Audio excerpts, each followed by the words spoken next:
guys, this is Alea Jen and welcome back to my YouTube channel. So for today's video, gaano nga ba kaliit yung kwarto ko dito sa Hong Kong as domestic helper. So nandito ko ngayon sa kwarto ko and i-show ko lang sa inyo yung sa baba, yung sa taas, yun yung tulugan ko. So kasya lang ako doon and may merong ganto kaliit na space sa gilid na nilalagyan ko ng mga ano ko, anik-anik ko katulad ng mga pulbo, mga ganyan, tali, efficacent, mga ganyan, tas charger, and then mga tumbler ko sa gabi nilalagay ko doon. Ayan, para ano. Pero pagka konting, buti na lang hindi na ako magalaw ngayon katulad dati. So, konting sipa ko lang magkarahulog na yung mga gamit ko doon sa taas. So, shout out pala sa isang viewers dyan na galit sa akin. Sabi sa akin, nalaman niya na napanood niya ata na yun nga, BBM ako dati. Pero hindi naman ako bumoto. Ano lang, nag-rally-rally lang ako. And then, yun nga, kinampanya ko si BBM. Hoy, abnormal. Sabi niya sa akin, kailan ka ba ma-deport? Anong maranasan mo yung hirap dito sa Pilipinas? Ano ba yun? Kailan ka ba magka-problema dyan, magka-trouble at nang ma-deport ka? Sabing ganun, hoy, abnormal. Kahit naman nandyan ako sa Pinas, hindi ako mamamatay. Ayan. So, may trabaho ako dyan. Kung ma-deport man ako, paano ako ma-deport? Tanga ba ako? Ayan. Mabubuhay naman ako dyan. May trabaho naman ako. Hindi naman ako, di ba? May kapansanan nga, nabubuhay dyan. May trabaho, may diskarte. Ikaw siguro, tamad ka siguro, puro marites alam mo. Hindi ko alam. O, di ba, nanonood ka ng YouTube ko. Hindi ko alam kung anong anas mo sa buhay. Bakit nandito ka? Lalaki siya. Kasi tinignan ko yung ano niya, Gmail. Lalaki siya. Ewan ko, bakit nandyan siya sa channel ko? Kulang ka sa aruga. Ayan, mag-rally ka dyan. Bahala ka sa buhay mo. Ayan, nainis tuloy ako sa kanya. Hindi ko maano kasi dinelete ko yung ano niya. Ang dami kong video na nag-comment siya doon na kailan ka ma-deport, ganyan. Big letter lahat. Meron kaming palay. May bukid kami. Sanay ako manguling, mangani, magtanim. Ayan, mabubuhay ako. And then, kung pwede naman ako mag-asawa dyan, para yung asawa ko yung magpapakain sa akin, di ba? Ikaw, kamusta ka naman dyan? Buhay ka pa? Char. Ayan, so gano'n nga ba kaliit yung kwarto ko dito? So, ngayon, sakto lang akong nakatayo dito kasi yung mga gamit ko is nandito. Mga pang-pabox ko yan, pa Pilipinas. So, papakita ko lang sa inyo. Ito yung lagayan ko ng mga face mask, gamot, in case. Tapos yung iba niyan is nasa taas na nagamot. And then, lotion ko, tsaka yan. Tapos ito, ano namin, vacuum. And then, ayan, face mask ko dyan. And then, napkin. Ayan. And then, dito sa kabila, ilaw, tuwalya ko. And then, jacket ko yung green sa bahay. Pag lumabas ako yung isa nung winter. Pero ngayon, lalabahan ko na yan sila kasi hindi na winter. And eto lahat is ipapadala ko siya sa Pilipinas. Ayan, malaki yan. And then itong maleta, puno din yan ng pasalubong. And then eto din. And then eto yung nasa lapag na ngayon chocolate. And then ham. Ayan. Tapos kape. 1 kilong kape. And then Milo. Nagkalat sila. Plano ko kasi ngayong Saturday ko ipapadala. So, titignan ko lang. Ito, sapatos ng pamangkin ko. Sapatos nila. Ayan. And then, may mga shampoo doon. So, ganito lang kaliit. And stock room na siya. So, guys, swerte mo na dito sa Hong Kong kapag may sarili kang kwarto. Kasi yung ibaw is wala talagang kwarto. Ako, wala. Hindi na ako nangihiling ng kung ano-ano. Kwarto ko, okay na ako dito. Sabi ko nga sa amo ko kasi nung nakaraan, sinabi ko sa kanya na meron ngang helper na yung kwarto is nasa ilalim ng hagdan and walang hangin, wala. And sabi ko baka mamatay ako doon, para daw parang ano siya, parang coffin, para siyang kabaong. Sabi ko totoo naman. And then sabi ng amo ko, swerte mo pa nga, yun talaga yung ano standard na kwarto dito ng mga katulong sa Hong Kong, yung ganto daw, sabi niya sa akin. And yung subscriber ko nga na nakasama ko na ngayon maggala-gala minsan, siya naman may share room siya sa ano, sa kasama niyang helper din. And magkatabi talaga sila matulog. Isang kama, dalawa sila. So, ganun sila matulog. 'Di ba? Swerte mo na ngayon kung meron kang sariling kwarto, may privacy ka. Ako minsan nakapanti lang ako dito, nakaupo sa may lapag.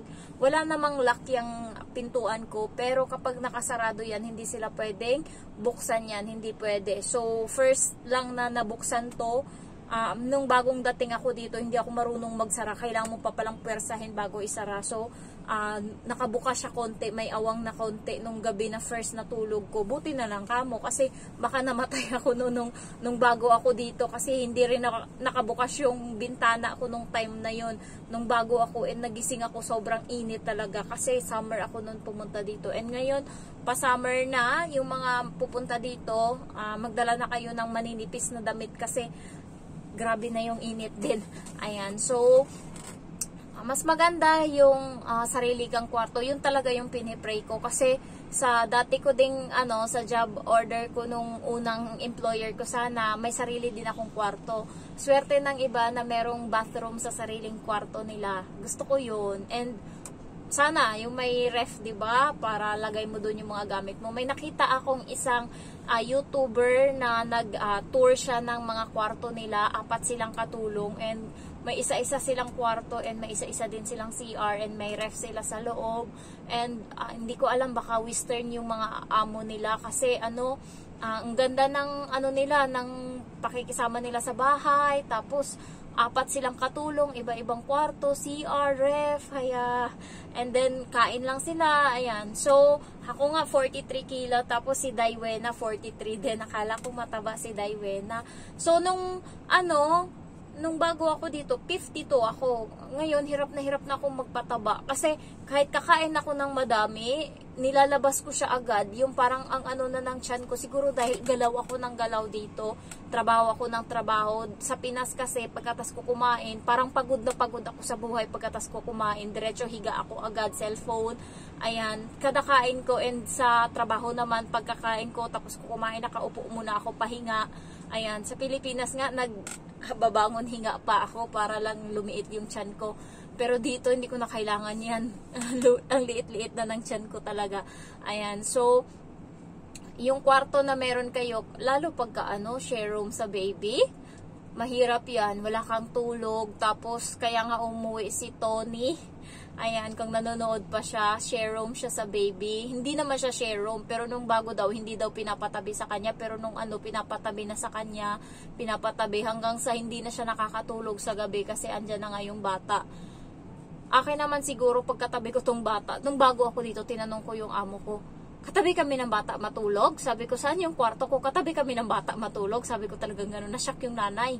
Sabi niya, hindi. Katabi siya namin matulog. Sabi niya gano'n. Sabi ko, nasa papel, nasa job order ko, katabi ko yung bata matulog. Sabi niya, hindi. Katabi siya namin.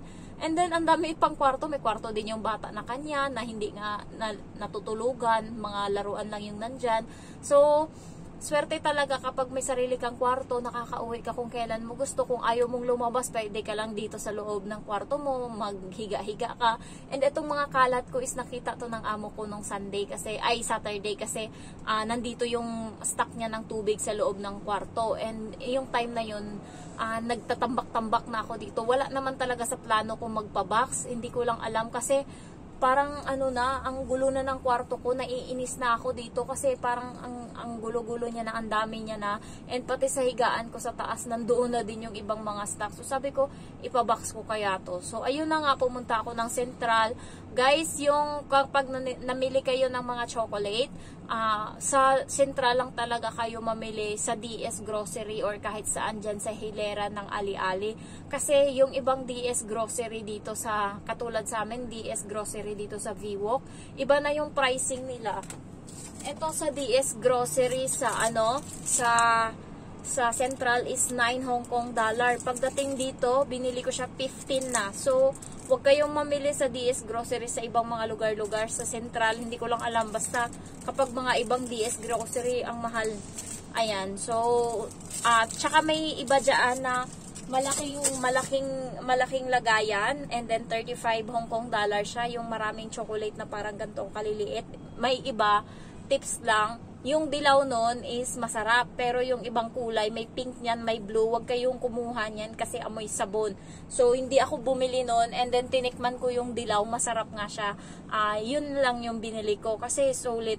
And then, kung gusto niyo naman mamili ng mga ng mga Lux na sabon, huwag kayo bumili sa DS Grocery kasi mahal na siya, 14. Bumili kayo sa mga dispensary, yung mga nasa daanan na mga Chinese yung nagbebenta, grocery ng mga Chinese. Doon mura lang siya, 12 lang.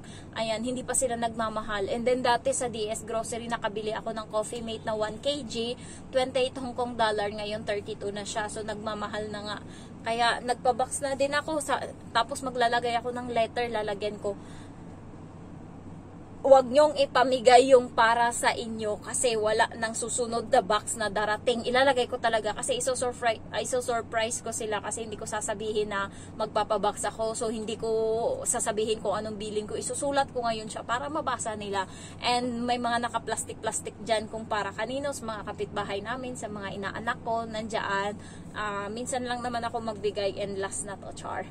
And then para sa mga kapatid ko, ayan. So, ang layo na lang narating ng topic ko. Ayun lang, maganda talaga yung mag-isa ka lang sa kwarto, yung may sarili kang kwarto, kasi kapag hindi ka nagkaroon ng kwarto, sa labas ka lang sa sala, minsan gusto mo nang matulog, inandyan pa sila, naglalaro yung mga bata, nanonood ng TV, and then lalagyan ka lang ng ng higaan sa gilid ng sala, so kortina lang yung takip sa'yo, o di kaya doon ka sa kusina patulugin, and then naglalagay lang sila ng ng banig sa sahig. So malamig talaga. Ako kahit papaano hindi naman ganun. Swerte ko pa din talaga. And then yung iba sa rooftop pinapatulog. Yun nga nung nakaraan bumabagyo dito, and may isang helper na nagreklamo na yung hangin nga, and then basa na siya doon sa taas. Walang pakialam yung mga amo niya sa kanya. So swerte-swertehan lang talaga dito, and mapunta ka sa bahay na medyo malaki, may sarili kang kwarto. Yung doon sa may parents ng amo kong babae, yung kwarto ng doon, indo, is kulob siya, wala siyang bintana. Swerte ko dito, ang ganda ng bintana ko, and ang hangin niya sa gabi. Sa kanya wala. Yung bintana niya is inaanuhan ng mga daga-daga, so hindi niya binubuksan, and exhaust fan niya hindi rin gumagana, so naka-electric fan lang siya, and ang dilim ng kwarto niya. Sa akin dito ang aliwalas kapag gusto ko lang tumambay kapag day off ko, dito lang ako. Kulang nga yung isang araw and walang pakialam yung amo ko sa akin. Hindi naman niya ako pinagsisilosan kasi nga umaalis ako, hindi pa sila lumalabas. So alas 9 alis ko, kahit nagsuot ako dyan ng maiksi na damit or sexy na damit, wala siyang pakialam kasi hindi naman ako nakikita ng amo kong lalaki. Aalis akong naka-outfit ganyan, uuwi ako, wala sila. So walang problema. Doon naman sa Indonesia na katulungan ng parents, nakatingin yung babae, silosa yung matanda na yun. Kasi nga yung matanda na lalaki may pagka-touchy-touchy nga minsan. So pag lumalabas yung yung Indonesian partida, Muslim yun. Kaya kapag lumabas minsan naka-outfit, ayaw niya, gusto niya yung damit ng katulong is ganto. Gusto niya ganto yung damit ng katulong na yun pag lumabas. Sabi ng Indonesian sa akin nung nakaraan, sabi niya ang niya, tapos nakatingin pa yan sa akin mula baba hanggang taas, ganyan, tapos nakasimangot siya, sabi niya ganun. And sabi niya, syempre kailangan ko namang magsuot ng maganda kasi minsan na nga lang ako mag day off, and gusto niya kapag 'di ba kapag mga Muslim, 'di ba, tapos mga Indonesia, nagme-makeup yan sila minsan, maano talaga yan sila bago lumabas. Ayaw niya. So wala, hindi niya na pag lumalabas siya nakaganto, and nagpapalit siya sa labas ng damit. Ayan. So ayun lang guys, sana meron kayong sariling kwarto, and sana mabait yung mga amo nyo. Ayan. So thank you so much for watching. Bye bye.